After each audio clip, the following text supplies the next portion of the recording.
What? To brainwash people? To brainwash people. Of course it is. School's a scam. Education system ही आपको फट्टू बना रहा है। इंडियन एजुकेशन सिस्टम पे बिल्कुल भी भरोसा मत करना।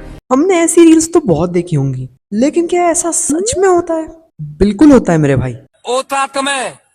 स्कूल का कॉन्सेप्ट हमारे पास 3000 साल पहले ही आ गया था, और इस कॉन्सेप्ट को लाने वाले लोग और कोई नहीं बल्कि ट्रायंगल्स के माहिर इजिप्शियंस ही थे। इन्हीं लोगों को सबसे पहले स्कूल की जरूरत पड़ी थी, और इजिप्शियंस ने ही भेदभाव की नींव रखी थी। इन्होंने 2 टाइप्स के स्कूल बनाए थे, टेम्पल स्कूल और पैलेस स्कूल। टेम्पल स्कूल में मोटा मोटा बोलूं तो गरीबों के बच्चे पढ़ने जाते थे। ये पढ़ाई के नाम पे लिखना सीखते थे, मैथमेटिक्स पढ़ते थे और रिलीजन भी समझते थे। जैसा कि हम जानते हैं, पहले के जमाने में एजुकेशन का ज्यादा कुछ फायदा नहीं था। अब जरा एक बात समझो, हम 4 साल की उम्र से स्कूल में क्यों घिस रहे हैं? ताकि 18 साल की पढ़ाई के बाद हम 50-60 रुपये की नौकरी कर पाए।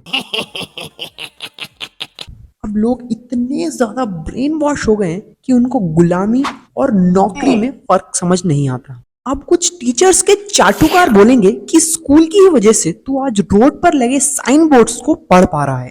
इसका जवाब तो अब हमारे भाई देंगे। मिल मेरे को कई बार।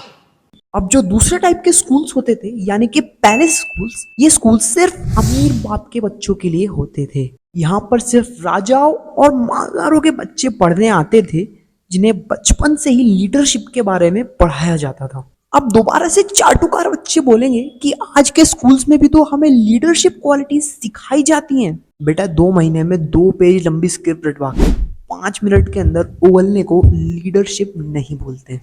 मजा आया।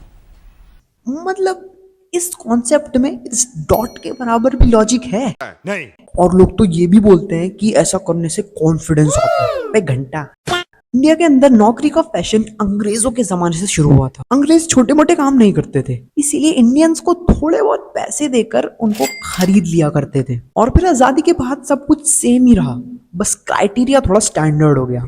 अब हमें 4 साल की उम्र से 25 साल का होने तक अपनी घिसनी पड़ेगी। उसके बाद अपना घर चलाने के लिए हमें 40 साल और भी ज्यादा घिसना पड़ेगा। और इसी चीज में कुछ लोग खुश हो जाते हैं। उन्हें महीने का 1-2 लाख रुपया भी मिल जाए तो उनकी जिंदगी का मकसद पूरा हो जाता है। लेकिन हम जैसे लोग इतने में कहाँ खुश हो पाएंगे?